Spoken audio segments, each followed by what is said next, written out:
ออกเซโนไปทั้งเลยลงหุ้นก็ได้บ่โอ้แต่งตัวไปเซิร์นี่ไปดองบ่โอ้ผู้สาวเนาะพี่น้องเอาไปไหม งามเนาะผู้สาวบ้านนี้เนาะบ้านยังนี่หน้าลำซากฮะหน้าลำซากอ๋อผู้สาวบ้านนี้งามจริงเลยโซเดอร์โสดบ่โอเคไปรายงานตัวในเพจในเด้อชื่อนี่เลยก็เกิดสาวเกิดเป็นนี่เด้โอ้งามเลยสาว2 คนโสดแท้เนาะอย่าตัวเด้อตัวกันแต่เศร้าเนี่ยบาปได้เสื้อเทโอเคเจเด้อบ๊ายบายนะจะเธอโอเค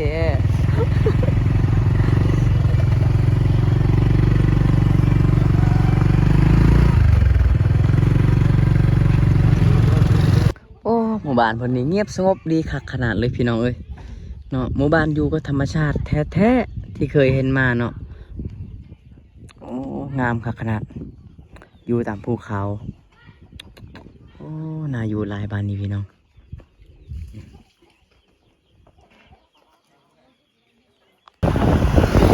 สบายดีพี่น้องตอนนี้บ่าวไทยบ้านนอกพาพี่น้องเนาะเดินทางไปสู่เมืองวิระบุรีพี่น้องซึ่งเส้นทางที่เฮาขี่รถไปนี่แม่นเส้นทางที่จะไปเมืองวิระบุรีเนาะหรือว่าเป็นเส้นทางที่เขาเจ้าไปขุดค่ำเนาะพี่น้องเป็นเส้นทางไปบ่อค่ำกับแม่นเนาะเฮาเดินทางวันนี้ก็ออกไปหาซื้อเงินเก่าเงินห่างคือเก่าพี่น้องสำหรับผู้ใดมีก็มาขายเด้อพี่น้องเด้อเนาะเฮาตามหาเงินเก่าเงินห่างหรือว่าของเก่าของโบราณตะกี้เนาะจะเป็นจังไดมื้อนี้เดี๋ยวเฮาติดตามไปนำกันพี่น้องเดี๋ยวบ่าวไทยบ้านนอกจะบันทึกหนทางแล้วก็บรรยากาศหมู่บ้านไปเรื่อยๆเนาะตอนนี้หนทางเข้าตัวเมืองเวลานี่ก็เริ่มดีขึ้นเนาะพี่น้องเขาเจ้าเริ่มเฮ็ดใหม่แล้วเนาะเขาเจ้าเริ่มอันที่ยินแห่ใส่เนาะเพื่อบ่ให้มีฝุ่นลายคือแต่ก่อนเนาะทุกคนนี่ทะเลหมอกเนาะพี่น้องทะเลหมอกเขากำลังเฮ็ดทางใหม่เนาะตอนนี้เนาะต่อไปหนทางไปเมืองวิลาน่าจะดีขึ้นแล้วโอ้โหทะเลหมอกตอนเช้าพี่น้อง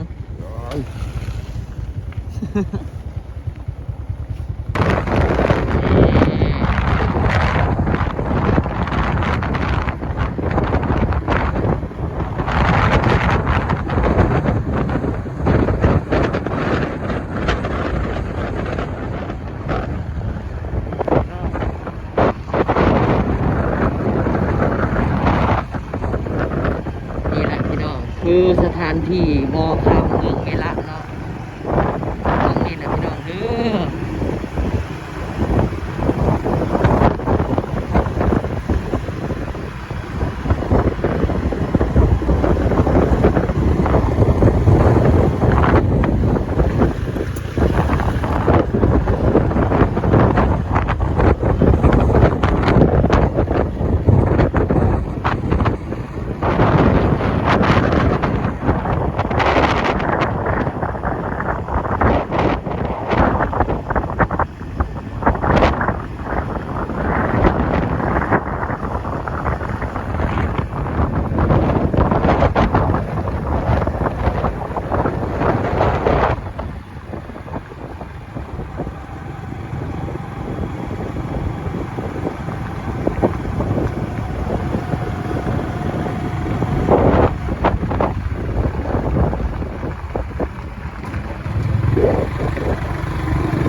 หนังล่ะ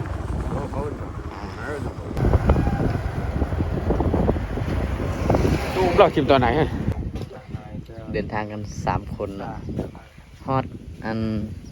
หมู่บ้านจุดซุ่มอ่างคำอันนี้คือหมู่บ้านจุดซุ่มอ่างคำของเมืองเวลาเนาะเรายายไงนะ บอไปพี่ไปบ้านยังไงนี่ บ้านเราไม่มีเราป่าเราจะโล บอมาไปพี่ด้วยค่ะ ไม่ผิดก็วิระนะ ยังไกลบอเวลาได้ลง สาวเวลา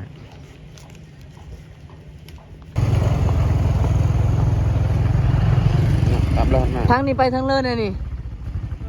บอ ไปสมมติว่า ไปจุดชุมเมืองว่างบอออกเซโนไปทางเลิศ ดูลงคนก็ได้ ลงทุนก็ได้บอโอ้แต่งตัวไปเซิร์นี่ ไปดองบอโอ้ผู้สาวเนาะพี่น้อง เอาไปไว้ไว้ งามเนาะผู้สาวบ้านนี้เนาะบ้านยังนี่ หน้าน้ำสร้าง ฮะ หน้าน้ำสร้าง อ๋อโอ้ยผู้สาวบ้านนี้งามจริงเลย โซเดอร์ โสดบอโอเค ไปรายงานตัวในเพจในอยเด้อ เดิน ชื่อในเลยก็ เกิด สาวเกิดเป็นนี่เด้ โอ้ โอ้งามเลยสาว2 คนโสดแท้เนาะ เดิน อย่าตัวเด้อตัวกันแต่เศร้าเนี่ยบาปได้ เสื้อเท โอเคขอบใจเด้อ เดิน บ๊ายบายนะจ๊ะเธอโอเค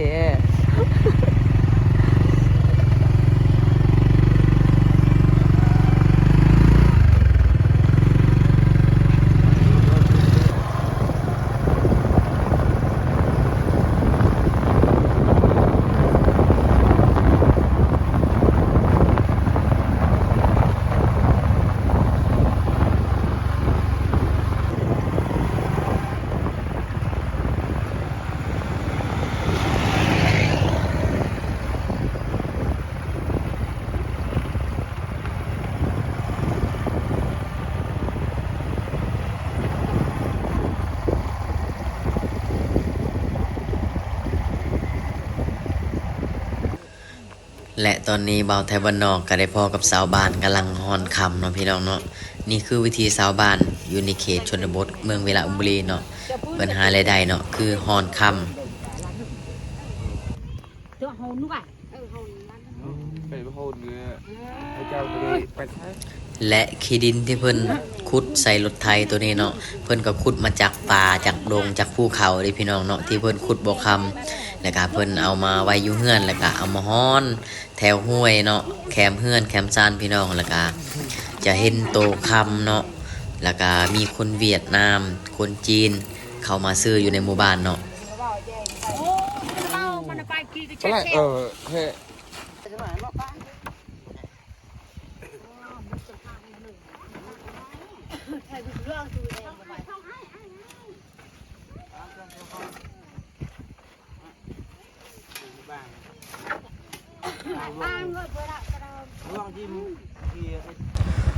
หมู่บ้านที่ฮอนคำเนาะในแต่ละมือนี้เพิ่นตั้งชื่อบ้านว่าหมู่บ้านนำขึ้นเนาะ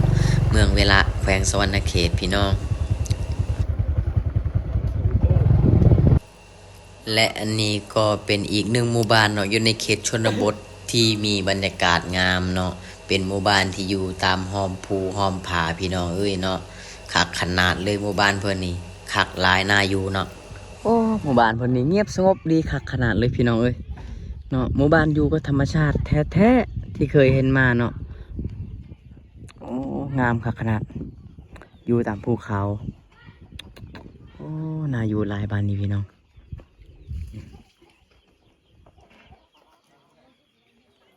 dạ gì như มายิงอ่ะ đây จูห้องจูจักไหน ยิงยิงยิงยิงยิง เบอร์เลยเจ้า อันนี้ก็เป็นสาวบ้านของหมู่บ้านน้ำขึ้นเนาะที่กำลังขึ้นจากห้วยเนาะเพิ่นขึ้นมาแต่ฮอนคำพี่น้องซึ่งบ่าวไทยบ้านนอกมาบ่ทันเนาะตอนที่เพิ่นฮอนเนาะเพราะว่าบ่าวไทยบ้านนอกมาตอนค่ำๆพี่น้องเนาะถ้าอยากเห็นเพิ่นฮอนค่ำแม่นมาตั้งแต่8 โมงเช้าพี่น้องเนาะ ok vậy จังจะได้เห็นสาวบ้านเพิ่นฮอนหลายเนาะ ตอนนั้นเต้ ok เจอมาไหนมันจิตไงก็เคยจะอุ้ยเลยอ่ะ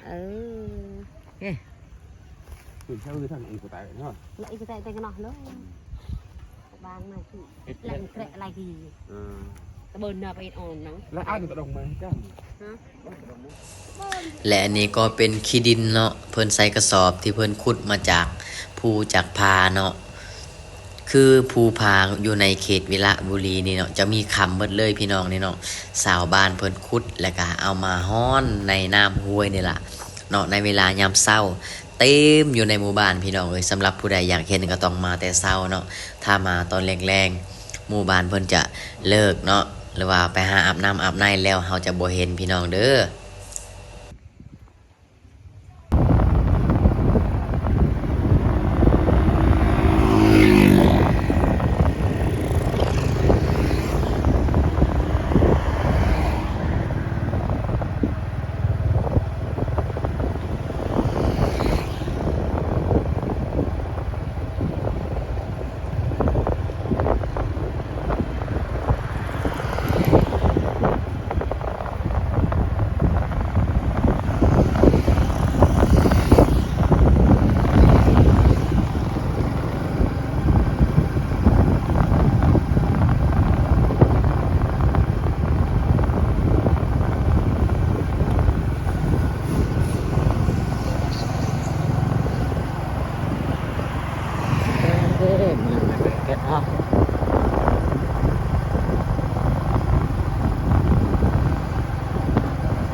มันกี่แย่แล้ว ข้ามแล้วข้าม เออ